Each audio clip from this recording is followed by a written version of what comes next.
দুনিয়ার জীবনকে প্রাধান্য দেয়া যাবে না। ওয়া হাদিল হায়াতুদ দুনিয়া ইল্লা মাতাউল গুরুর, সম্পূর্ণ মরীচিকা। মরীচিকা দেখেছেন? দুনিয়ার জীবন যে কি জিনিস, যারা আল্লাহর পথে পরীক্ষার সম্মুখীন হয়েছে ওরা জানে।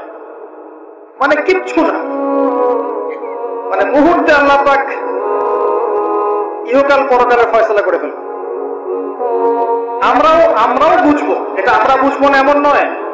ইয়াং ছেলে রাস্তায় যাচ্ছে, বাইক নিয়ে খুব দাবরানি দিচ্ছে, আছে না? হঠাৎ অ্যাক্সিডেন্ট, ডেড, স্পট ডেড। এটা দুনিয়ার জীবনটা। সারা জীবন দুনিয়ার পিছনে ছুটেছে, শেষ বয়সে হতাশ, কিছুই পেলাম না। পাবে না, কারণ আল্লাহর পথে না চললে শেষ বয়সে কেউ কিছু পাবেন না। যন্ত্রণা, হতাশা, গ্লানি ছাড়া। তখন দেখবেন আত্মহত্যা করে শেষ, ডেড। দেখবেন অনেক প্রতাপশালী বাদশা বড় বড় লেকচার দিচ্ছে, হঠাৎ রাস্তায় হাঁটতে হাঁটতে ডেড। সারাদিন রাত জেনা করেছে, মদ খেয়েছে, জেনা ছড়িয়েছে সমাজে, নগ্নতা, অশ্লীলতা ছড়িয়েছে, ভাইরাস মহামারী দিয়ে শেষ। দুনিয়ার জীবন কি জীবন! চোখের সামনে অহরহ এগুলো ঘটনা দেখছি আমরা। যাচ্ছে খুব সাদাল্লাদ করে, বর বিয়ে করতে যাচ্ছে, কার অ্যাক্সিডেন্ট, শেষ, ডেড। কিছু সাহাবী তো এমনও ছিলেন, বদরের যুদ্ধ করতে এসেছেন, হাতের মধ্যে কিছু খেজুর আছে, খেজুর খাচ্ছেন, খোরমা খেজুর খাচ্ছেন। তখন নবী সাল্লাল্লাহু আলাইহি ওয়াসাল্লাম দাঁড়িয়ে ভাষণ দিচ্ছেন যে ওয়াসাবিকু ইলা মাগফিরাতিন মির রাব্বিকুম ওয়া জান্নাহ। ওই যে আয়াতটা আছে, তোমরা এগিয়ে চলো তোমাদের রবের ক্ষমার দিকে এবং জান্নাতের দিকে। আরদুহা কাআরদিস সামাই ওয়াল আরদ, যার প্রশস্ততা আসমান এবং জমিনের সমান। সাহাবী খেজুর খেতে খেতে খেজুরটা ফেলে দিলেন। আরেকজন সাহাবী জিজ্ঞাসা করলেন যে খেজুরটা ফেলে দিলেন কেন? তিনি বলছেন এই খেজুরগুলো খেতে অনেক সময় লেগে যাবে। নবী সাল্লাল্লাহু আলাইহি ওয়াসাল্লাম এমন কথা বলেছেন, এটা শোনার পরে আমি আর এক সেকেন্ড নষ্ট করতে যাচ্ছি না। খেজুর ফেলে দিয়ে যুদ্ধে ঝাঁপিয়ে পড়লেন, দেন শহীদ হয়ে জান্নাতে চলে গেলেন। তারাও তো মৃত্যুর স্বাদ গ্রহণ করেছেন, তাই না? সুমাইয়া রাদিয়াল্লাহু আনহা, আবু জাহেল তাকে নির্যাতন করছে, তার লজ্জাস্থানে বর্ষা ঢুকিয়ে দিয়ে, চিন্তা করতে পারেন, লজ্জাস্থানে বর্ষা নিক্ষেপ করে হত্যা করল। সুমাইয়া রাদিয়াল্লাহু আনহা দেখতে কালো বর্ণের, চেহারা সুন্দর নয়, হয়তো আপনার মতো সুন্দর নয়, জান্নাতে এখন হাসছে ইনশাআল্লাহ তাআলা। তার স্বামী ইয়াসের, আবু জাহেল তাকে পিটাতে মেরে ফেললো, সে মারা গেল, শহীদ হয়ে গেল। অনেক ওলামায়ে কেরামকে, ইমাম, মুজতাহিদ, মুহাদ্দিস দেখবেন সারাটা জীবন এত মেহনত করেছেন দ্বীনের জন্য, বিয়ে শাদী করার সময় পান নাই। এমনও আছেন ইমাম এবং মুহাদ্দিস, জীবন তো তাদেরও ছিল, দুটোই নষ্ট করে দিবেন। যে ব্যক্তি পরকালের জন্য দুনিয়া করবে, আল্লাহ পাক তার দুনিয়া গুছিয়ে দিবেন, আখিরাতও গুছিয়ে দিবেন ইনশাআল্লাহ। প্রথম কথা হচ্ছে এই যে দুনিয়ার জীবনকে প্রাধান্য দেওয়া যাবে না। দুনিয়ার জীবনে প্রতিটা কাজ আপনি একটা উদ্দেশ্যই করবেন, সেটা হচ্ছে আল্লাহর সন্তুষ্টি। বিয়ে শাদী করেছি কেন? আল্লাহর জন্য। পরিবার গঠন করেছি কেন? আল্লাহর জন্য। সন্তান নিয়েছি কেন? আল্লাহর জন্য। দিন শিখেছি কেন? ইলম শিখেছি কেন? আল্লাহর জন্য। চাকরি কেন করি? আল্লাহর জন্য। প্রতিটা কাজ ইবাদত হবে যদি আপনি মুহাম্মদ সাল্লাল্লাহু আলাইহি ওয়াসাল্লামের তরিকা মেনে চলেন। ওয়া মা খালাকতুল জিন্না ওয়াল ইনসা ইল্লা লিয়াবুদুন, শুধুমাত্র ইবাদত করার জন্যই আল্লাহ পাক জিন এবং মানুষ জাতিকে সৃষ্টি করেছেন। আপনাকে আল্লাহ পাক এই হায়াতটা দিয়েছেন। এখন বাকি সময়টা চিন্তা করেন, আগামী 30-40 বছর কিভাবে কাটাতে চান? দুনিয়ার জন্য বাঁচবেন না আল্লাহর জন্য বাঁচবেন? যদি আল্লাহর জন্য বাঁচতে চান, সর্বশেষ হেদায়েত আল কোরআন এবং সর্বশেষ নবী মুহাম্মদ সাল্লাল্লাহু আলাইহি ওয়াসাল্লাম, এর বাইরে কিচ্ছু নাই ভাই। সারা দুনিয়ার মানুষ মিলে যদি বলে যে কোরআন সুন্নাহর মধ্যে আছে সুদ হারাম, কিন্তু সুদ হালাল, হালাল হালাল, কোশ্চিন কালে হালাল হবে না। সারা দুনিয়ার মানুষ একটা মাঠে যদি এসে বলে সুদ হালাল, সুদ ভালো, কোশ্চিন কালে হালাল হয়ে যাবে না, হারামই থেকে যাবে। সারা দুনিয়ার মানুষ যদি বলে পর্দা করার দরকার নাই, এটা সেকেলে, এটা সেকেলে হয়ে যাবে না, এটা ফরজ থেকে যাবে। কিচ্ছু নাই কোরআন সুন্নাহর বাইরে, কিচ্ছু নাই। যা আছে দেখছেন বোগাস, যার কোনো ভিত্তি নাই, মানুষের মন গড়া প্রবৃত্তির অনুসরণ। এখন আপনি যখন কোরআন এবং সুন্নাহর কাছে আসতে চাইবেন তখন কিন্তু আপনি চতুর্দিক থেকে বাধা পাবেন। এই পথ চলাটা এত সহজ হবে না। হ্যাঁ, কাদের জন্য সহজ হবে? যারা প্রোটেস্ট্যান্ট মুসলিম হবে। কি মুসলিম? প্রোটেস্ট্যান্ট মুসলিম। এটা কেমন? মানে ওটাও ঠিক এটাও ঠিক, সুদ খেলেও হয় না খেলেও হয়, পর্দা করলেও হয় না করলেও হয়, নামাজ পড়লেও হয়, মাঝে মাঝে ছাড়লেও হয়, যাকাত দিলেও হয় না দিলেও হয়। মডারেট প্রোটেস্ট্যান্ট মানে কোরআন সুন্নাহয় যা আছে এগুলো খুব কঠিন মনে হয়, এটা মৌলবাদী মনে হয়, এগুলো মানলে তো এই যুগে চলা যায় না, এগুলো ওই যুগের জন্য। এরকম ধর্ষণে যারা চিন্তা করবে তাদেরকে কষ্ট পেতে হবে না। তারা দেখবেন কষ্ট না করেই দুনিয়ার জীবন কাটিয়ে দিচ্ছে, ওদের কোনো বাধা বিপত্তি আসবে না। আপনি যখন কোরআন সুন্নাহকে আঁকড়ে থাকবেন, কেমন করে আঁকড়ে থাকবেন? মারির দাঁত দিয়ে কামড়ে থাকবেন, নবীজি বলেছেন।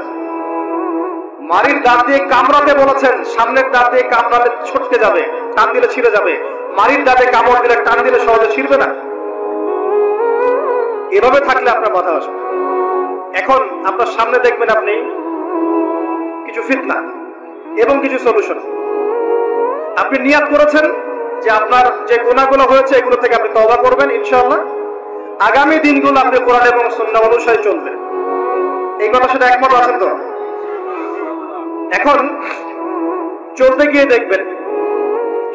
দেখবেন যে আপনি কিছু স্পষ্ট বিষয় দেখতে পারবেন যেগুলোর সাথে আসলে কোরআন সুন্নাহর খুব একটা মিল পাওয়া যাবে না। আপনি দেখবেন স্পষ্ট শিরক করছে মুসলিমরা, আপনি দেখবেন স্পষ্ট বেদাত করছে, আপনি দেখবেন হারাম খাচ্ছে। মুসলিম যুবকরা মাদক, পর্নোগ্রাফি, জেনা, প্রিমিক্সিং, আপনার জুয়া, ক্যাসিনো, এই যে আপনার টিকটক প্রজন্ম, এগুলো নিয়ে ব্যস্ত আছে। আপনি স্পষ্ট দেখবেন মেয়েরা বেহায়ের মতো ঘুরে বেড়াচ্ছে। আপনি স্পষ্ট দেখবেন যে আপনি হালালে থাকলে চাকরি পাচ্ছেন না। আপনি স্পষ্ট দেখবেন পরিবারের লোকজন কথা শোনে না। আপনি এমনও দেখবেন ওলামায়ে কেরামের মাঝে ঐক্য নাই, এমন দেখবেন। আপনি এমনও দেখবেন যে মানুষ দিনকে দুনিয়ার বিনিময়ে বিক্রি করে দিচ্ছে। আর এমন দেখবেন যারা আপনার উপরে আছে তারা দিন সম্পর্কে তেমন কোনো জ্ঞান রাখে না। এমন জটিল পরিস্থিতিতে আপনি কি করবেন তখন? এরপরে আপনি যখন বিশ্বের দিকে তাকাবেন তখন দেখবেন বিশ্বের সমস্ত পরাশক্তিরা ঐক্যবদ্ধ ইসলামের বিরুদ্ধে। বিশ্বের সমস্ত বড় বড় পরাশক্তিরা ঐক্যবদ্ধ ইসলামের বিরুদ্ধে। দেখবেন আপনি ইসলামের কোনো খিলাফা নাই, দেখবেন কোনো ইমাম নাই, কোনো আমির নাই, কোনো জামাআ নাই। দেখবেন আপনি সেই রকম সলফে সালেহিনের যুগের মতো শৌর্য, বীর্য, ব্যক্তিত্ব, গায়রাত কিছু নাই। মনে হবে যেন আমরা দাসত্বের শৃঙ্খলা আবদ্ধ হয়ে গেছে। তখন আপনি কষ্ট পাবেন মনে মনে। আপনার মধ্যে ঈমান থেকে থাকলে আপনি কষ্ট পাবেন, ভেতর থেকে কষ্ট ফিল করবেন। যদি প্যারালাইজড রোগী হয়ে থাকেন তাহলে কষ্ট ফিল করবেন না। চেতনা থাকে দিনের, কষ্ট ফিল করবেন। তখন আপনার স্ট্রাগল শুরু হবে। তখন আল্লাহ যদি আপনাকে বুঝ দেন, আল্লাহ দেখবেন আপনি কি করেন। আপনার মেধা দিয়ে আল্লাহ কি করেন, আপনি কি করেন, আপনার অর্থ দিয়ে আপনি কি করেন, আপনার হায়াতটা দিয়ে আপনি কি করেন, আপনার এই যে জনবল দিয়ে আপনি কি করেন, আল্লাহ আপনাকে যা দিয়েছেন তা দিয়ে আপনি দিনের জন্য কি করছেন আল্লাহ তখন দেখবেন। এই জায়গায় আমি আপনাকে কিছু সলিউশন বলছি। এটা শুধু আপনাকে বলছি তা নয়, আমি নিজেও এটা ফিল করি, লালন করি। আর আমি এমন কিছু বলবো না যা আমি নিজে আপনার জন্য পছন্দ করি না। যেটা আমি নিজের জন্য পছন্দ করি সেটাই আপনাকে বলবো। প্রথম কথা, এখানে আপনাকে গাইডেন্স দিবে আল কোরআন। এরকম সিচুয়েশনে আপনাকে পথ দেখাবে অনলি আল কোরআন। এরপর নবী সাল্লাল্লাহু আলাইহি ওয়াসাল্লামের হাদিস। এখানে আপনার দায়িত্ব আসবে প্রথমত কোরআন পড়া শিখতে হবে। প্রথম কাজটা কি ভাই? কোরআন পড়া শিখতে হবে, তেলাওয়াত শিখতেই হবে, নিয়মিত তেলাওয়াত করতে হবে। একটা দিন যাবেন আপনার জীবনে যে কোরআন তেলাওয়াত আপনি করেন না, ইনশাআল্লাহ। বেশি থেকে বেশি করবেন, বেশি থেকে বেশি। আমার পরামর্শ হচ্ছে দিনে এক পারা করে করার চেষ্টা করুন। এরপর দায়িত্ব চলে আসবে আপনার কোরআন বোঝা। আপনি কিছু অংশ মুখস্থ করবেন, হিফজ করবেন, অর্থটা বোঝার চেষ্টা করবেন, কোরআনের ভাষাটা শেখার চেষ্টা করবেন। এর সবকিছু আপনি বুঝতে পারবেন না, তখন কি করবেন? আলেম ওলামার কাছে যাবেন, তাদের সোহবতে গিয়ে পড়ে থাকবেন। যে বিষয়টা বুঝতে পারছেন না জিজ্ঞাসা করে জেনে নেবেন। ফাসআলু আহলা যিকরি ইন কুনতুম লা তা'লামুন। এরপর কোরআনের আদেশ নিষেধগুলো আপনি মেনে চলবেন, নিজের পরিবারে এবং নিজের অধীনস্থদের মধ্যে। এরপরে আপনি থেমে যাবেন না, কোরআনের দাওয়াত আপনি যতটুকু জানেন এটা মানুষের কাছে প্রচার করবেন, মাদ্রাসা করবেন, মসজিদ আবাদ করবেন, বক্তব্য চালু করবেন, কোরআনের একটা রেভলিউশন ক্রিয়েট করবেন। কোরআনের জন্য আপনার জান মাল অর্থ বিলিয়ে দিবেন। ওই একটা ছোট্ট কাজ দেখবেন পরকালে জান্নাতে যাওয়ার ওসিলা হয়ে গেছে ইনশাআল্লাহ। তারপর আপনি সুন্নতকে পাবেন, ওই সুন্নতের উপরে আপনার 24 ঘন্টাকে সাজাবেন, দিন রাত প্রতিটা আমল আপনি সুন্নাহ অনুযায়ী করার চেষ্টা করবেন। এরপরে গিয়ে আপনার দায়িত্ব আরো বাড়বে। এরপর দায়িত্ব চলে আসবে উম্মাহ কেন্দ্রিক। আপনার তাজকিয়া অর্জন করতে হবে, আত্মশুদ্ধি। আত্মশুদ্ধি অর্জন করতে হলে সবসময় পরকালের ফিকির করতে হয়, মৌতের স্মরণ করতে হয়, বেশি বেশি কোরআন তেলাওয়াত করতে হয়, এতিমের মাথায় হাত বোলাতে হয়, আপনার সাদাকা বেশি বেশি করতে হয়, মাঝে মাঝে রোজা রাখতে হয়। এগুলো করতে থাকলে আল্লাহর জিকির বেশি বেশি করতে হয়, আল্লাহর ধ্যান করতে হয়, আল্লাহকে ডাকতে হয়, দোয়া করতে হয়, আত্মশুদ্ধি অর্জন হবে। একই সাথে আপনার অন্তর থেকে হিংসা, বিদ্বেষ, এই যে গীবত, রিয়া, অহংকার, সমালোচনার সংস্কৃতি দূর করতে হবে। মনের মধ্যে অহংকার, হিংসা, বিদ্বেষ থাকলে আল্লাহর নূর পাওয়া যাবে না, তখন তাজকিয়া অর্জন হবে না। আল্লাহর নূর না আসলে আপনি খিজির হতে পারবেন না, যে অনেক দূর পর্যন্ত দেখতে পারে। সূরা কাহফের মধ্যে ঘটনা পাবেন। আর এই শেষ জামানায় টিকতে হলে আপনাকে খিজির হতে হবে, দূর পর্যন্ত দেখতে হবে। শোনেন, দূর পর্যন্ত দেখতে না পারলে বর্তমানকে মনে হবে ভবিষ্যৎ।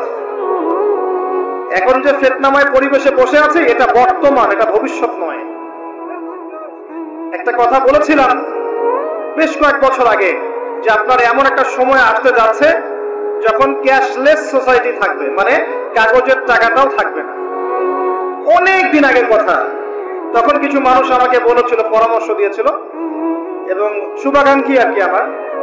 আর দিন দিন আমার শুভাকাঙ্ক্ষী বাড়ছেই আলহামদুলিল্লাহ, যে ভবিষ্যৎ বক্তা, তুমি হচ্ছে ভবিষ্যৎ বক্তা। আমি বলেছিলাম যে আমি যেটা বলেছি এটা ভবিষ্যৎ না, এটা বর্তমান। বর্তমান সম্পর্কে আপনার খবর নাই বলে বর্তমানকে আপনার ভবিষ্যৎ মনে হচ্ছে। এখন যা দেখছেন এগুলো বর্তমান, এগুলো ভবিষ্যৎ না। খুব অল্প সময়ের মধ্যে এই পরিস্থিতিগুলো দেখবেন পরিবর্তন হয়ে গেছে। আসেন, যখন ব্যক্তিকেন্দ্রিক কাজ শেষ হয়ে যাবে তখন আপনাকে উম্মাহ কেন্দ্রিক চিন্তা করতে হবে। তাজকিয়া অর্জন করে উলামায়ে কেরামের মাঝে ঐক্যের চেষ্টা করতে হবে। ঐক্যটা হবে মন থেকে। মন থেকে সবাইকে ভাই মনে করলে পরে ঐক্য হবে। যদি মন থেকে সবাইকে নিজের ভাই মনে করতে না পারি, মুসলিম ভাই মনে করতে না পারি, ঐক্য হবে না। যদি আমি মনে করি আমি জান্নাতের ডিলার, তোমার লিজ লাগলে আসো নিয়ে যাও, ঐক্য কখনো হবে না।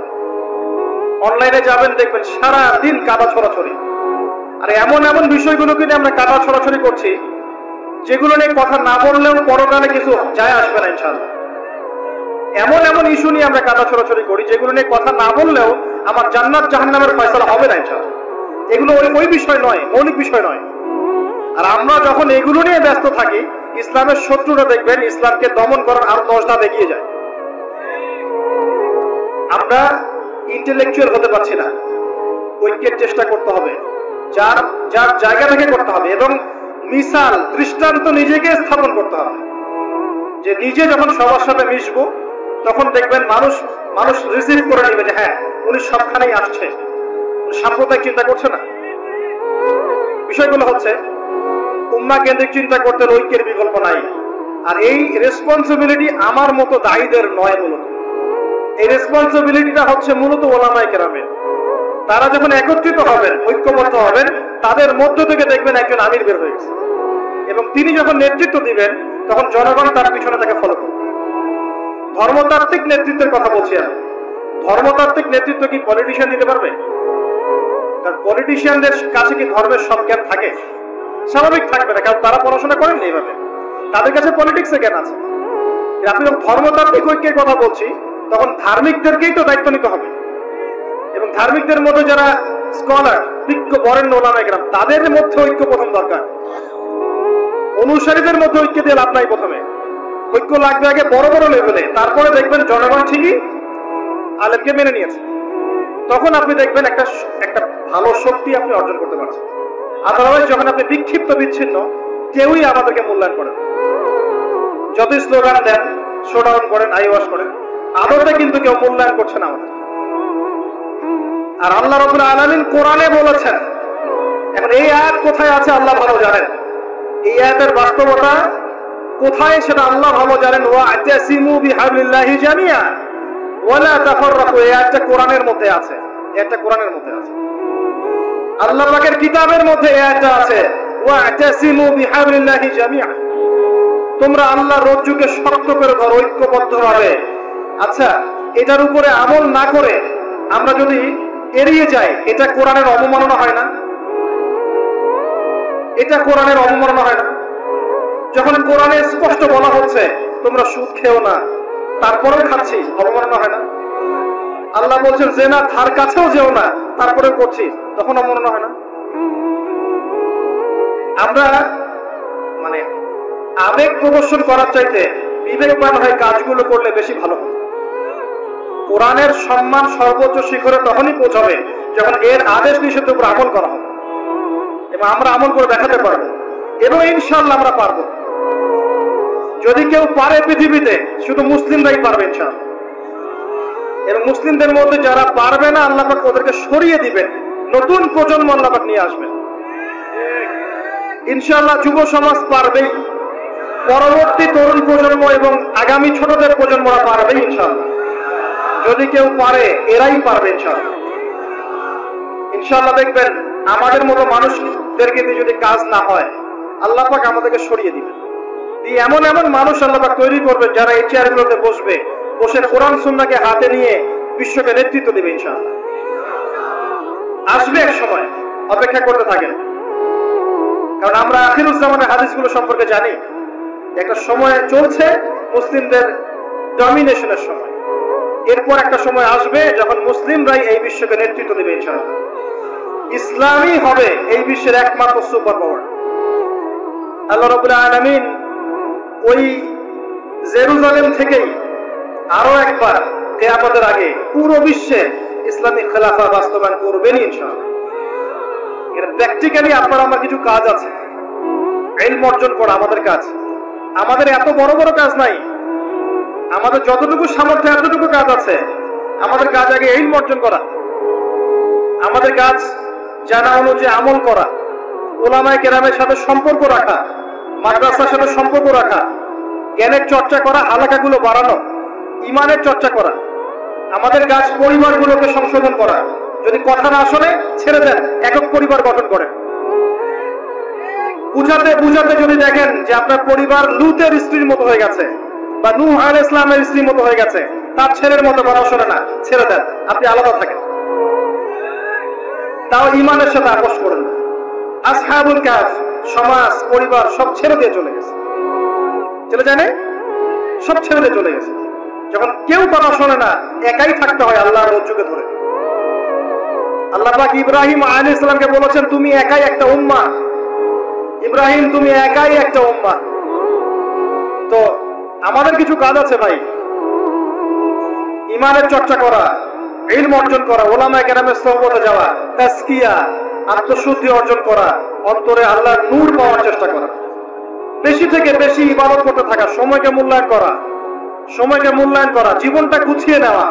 কারণ আমি এখানে থাকতে আসিনি, আমি আপনি এখানে থাকতে আসিনি। আজকে থেকে 50 বছর পরে, 100 বছর পরে এখানকার একটা মানুষও বেঁচে থাকবে না। এখানে আমরা বসে আছি যারা, কেউ থাকবে না, এই বিশ্বের কোন নেতা থাকবে না। আজকে থেকে 100 বছর পরে এই ন্যাটো, জাতিসংঘ, হাবিজাবি কিচ্ছু থাকবে না। আপনি বিশ্বের যত পরাশক্তি দেখছেন এগুলো কিচ্ছু থাকবে না ইনশাআল্লাহ। এই পৃথিবীর যে মানুষগুলো এখন বেঁচে আছে 100 বছর পরে কেউ থাকবে না। এখন মনে হচ্ছে এরাই সব, এগুলো সব না। 100 বছর, জাস্ট 100 বছর। আরে কিয়ামতের মাঠই তো হবে 50,000 বছর। কিয়ামতের মাঠ কত বছর? এই তুলনায় 100 বছর কিছু সময়? আল্লাহর কাছে 100 বছর কোনো সময় না। 100 বছর পর কিচ্ছু থাকবে না, কোনো আমি আপনি কেউ না, আমি আপনি কেউ থাকবো না। তো এই দুনিয়ার জীবনটাকে মূল্যায়ন করেন, গুছিয়ে নেন। আপনি জীবনের প্ল্যান করেন, আগামী 5 বছর আপনি কি করতে চাচ্ছেন, কতটুকু করতে চান, কি কি সনদ অর্জন করতে চান, কোন কোন বই আপনার পড়া হয়নি। আগামী 5 বছরের মধ্যে আপনার একটা ভালো জব দরকার, কি জব করবেন আপনি, যেটা করলে আপনি হালাল খেতে পারবেন। কত বছর আপনি বিয়ে করতে যাচ্ছেন, এবং বিয়ের পর আপনি কিভাবে সন্তান প্রতিপালন করবেন। যখন আপনার বয়স 50 হবে, তখন আপনার ছেলের বয়স কত হতে পারে, প্ল্যান করতে হয় জীবন সম্পর্কে, এবং আমি সেভ করব সম্পত্তি ভবিষ্যতের জন্য। কিসে সেভ করব? আমি এমন সম্পত্তি যদি সেভ করি, জমাই, যেটার মূল্য সামনে গিয়ে কমে যাবে, তাহলে আমি ঠকবো। যদি আমি এমন সম্পত্তিতে সেভ করি যেগুলোর মূল্য বাড়বে, আমি জিতবো। জীবনকে নিয়ে প্ল্যান করতে হয়। এবং এই সময়টুকুতে আমি দিনের জন্য কি করতে চাই, দিনের জন্য আমি কতটুকু করতে চাই। আমার দ্বারা কি একটা মসজিদ করা সম্ভব না? আমার দ্বারা কি একটা মাদ্রাসা করা সম্ভব না? আমি কি একটা এতিম প্রকল্প করতে পারি না? আমি কি একটা বিধবাদের প্রজেক্ট করতে পারি না? আমি কি একটা মা বোনদেরকে নিয়ে সেলাই মেশিনের কোনো প্রজেক্ট করতে পারি না? আমি কি মানব সেবামূলক কিছু কাজ করতে পারি না? ছোট্ট একটা সামাজিক সংগঠন করতে পারি না? কিছু একটা তো করতে পারি আমি। আল্লাহ পাক কি আমাকে কোনো প্রতিভা দেন নাই? আল্লাহ পাক কি আমাদেরকে কোনো প্রতিভা দেন নাই? একজন আলেম হয়ে আমি কি 100-200 ছাত্র বের করতে পারি না? একটা বড় এমন একটা প্রতিষ্ঠান কি করতে পারি না যেখান থেকে বছরে বছরে মাশাআল্লাহ বিশ্ব বরেণ্য আলেমরা বের হবে? পারি না? কিছু তো পারি। আল্লাহ পাক কিছু তো শক্তি আমাকে দিয়েছেন। আল্লাহ পাক তো বলেননি আমাকে এখন অস্ত্র নিয়ে নামো মাঠে, বলেছেন? আমার তো পরিবেশই নাই। বাংলাদেশের মানুষ 90% মুসলিম বলছি আমরা, দেখবেন 80% নামাজ পড়ে না, দেখবেন 80% কোরআন পড়তে জানে না, যাকাত দেয় না, পর্দা করছে না, যুব সমাজের জীবনের উদ্দেশ্যে ঠিক নাই, সারা দিন রাত অপসংস্কৃতি নিয়ে পড়ে আছে। এখন বেসিক কাজগুলো না করে কি আপনি বড় রেজাল্ট পাবেন? কখনো না। এই বেসিক কাজগুলো আমরা করতে পারি। এবং সবচেয়ে বড় একটা কাজ হচ্ছে আমাদের জায়গা থেকে উম্মার মাঝে ফাটল সৃষ্টি না করে ইউনাইটেড করার চেষ্টা করা যায়। আর আমাদের পরবর্তী প্রজন্ম, স্পেশালি এই তরুণদের প্রজন্ম, তরুণীদের, আর আমাদের পরের ছেলে মেয়ে যারা আসবে সোনামণি, এদেরকে আপনি আগামী বিশ্বের জন্য তৈরি করেন। এটা বড় চ্যালেঞ্জ। বড় বড় আলেম তৈরি করেন। দেখেন দিন দিন আলেমদের সংখ্যা কমে যাচ্ছে। আমার মতো নগণ্য মানুষকে যখন এই চেয়ারে বসে কথা বলতে হয়, তখন তো আমি বুঝতে পারছি যে আলেমের সংখ্যা আজকে কি অবস্থা। আমি তো আলেম নই, কথা বলতে হচ্ছে। কিছু মানুষ আমার কথা শুনছে, তার মানে বুঝতে পারছি আলেমদের সংখ্যা কত কম। বড় বড় ওয়ার্ল্ড রিনাউন্ড আলেম তৈরি করতে হবে। ইমাম বুখারীর মতো, আবু হানিফা রাহিমাহুল্লাহর মতো, আহমদ বিন হাম্বলের মতো কে তৈরি করবে? এটা কি আমার পক্ষে করা সম্ভব? একার পক্ষে করা সম্ভব? নিঃসন্দেহে একটা কমিউনিটি দরকার। সবার মাঝে দিনের ফিকির তৈরি করতে হবে যে আমার সবচেয়ে ইম্পর্টেন্ট জিনিস এই পৃথিবীতে আমার দিন, আল্লাহর দিন। এর চেয়ে ইম্পর্টেন্ট কিছু নাই আমার জন্য। সবকিছু পরে, দিন আগে। দিনকে এগিয়ে নিতে হবে, আমাকে চ্যালেঞ্জ গ্রহণ করতে হবে। এরকম চিন্তা ফিকির লালন করলে পরেই তো রেজাল্ট আসবে, নাহলে তো আসবে না। দেখেন আমরা, আমাদের মতো মানুষ যারা আছে, এরা একটা জাতিকে নেতৃত্ব দিতে পারবে না। তো প্রবলেমস গুলো ধরিয়ে দিতে পারে হয়তো, সর্বোচ্চ সলিউশনে কিছু পথ বলতে পারে। বাস্তবতা হচ্ছে এই যে কাজগুলো জনগণকেই করতে হবে। আর এই যে একদিন আসলাম, একটা কথা বললাম, চলে গেলাম, আদতে কোনো ফলাফল নাই। একদিন আসলাম, একটা মাহফিল করলাম, যেভাবে আসছি এভাবে চলে গেলাম, আদতে কোনো ফলাফল হবে না। যদি হ্যাঁ এই কথাগুলো মানুষের মনের মধ্যে গেঁথে যায় এবং আগামীর পৃথিবীর জন্য তারা প্রস্তুতি গ্রহণ করতে পারে, তখন গিয়ে কথা বলবে। আসুন আইওয়াশ, শোডাউন এবং আবেগী জাতি না হয়ে আমরা বিবেক দিয়ে চিন্তা করি, উম্মার অবস্থা চিন্তা করি, বৈশ্বিক অবস্থা চিন্তা করি, ভাবি। বারবার একটা কথা বলি আমি, একটা দেশের মধ্যে সরকার, প্রশাসন, জনগণ, আলেম ওলামা, যুবক শ্রেণী, মহিলারা, শিশুরা, এরা সবাই একটা দেহের মতো, একটা বডির মতো। এরা সবাই একে অপরের পরিপূরক, একে অপরের ভাই, সবাই মুসলিম। এখানে কেউ কারো শত্রু না। আমরা যদি একে অপরকে শত্রু মনে করে ভুল করব, তখন আমাদের শত্রুরা সুযোগ পেয়ে যাবে। আমরা সবাই একে অপরের পরিপূরক। সবাইকে নিয়ে, দেশকে নিয়ে, জাতিকে নিয়ে, উম্মাকে নিয়ে এগোতে হবে। আল্লাহ পাক আমাদের যুব সমাজকে বোঝার তৌফিক দান করুন, আমিন। মাহফিল অ্যাপ। একজন মুসলিম হিসেবে মাহফিল অ্যাপ ব্যবহার করা আমাদের ঈমানি দায়িত্ব।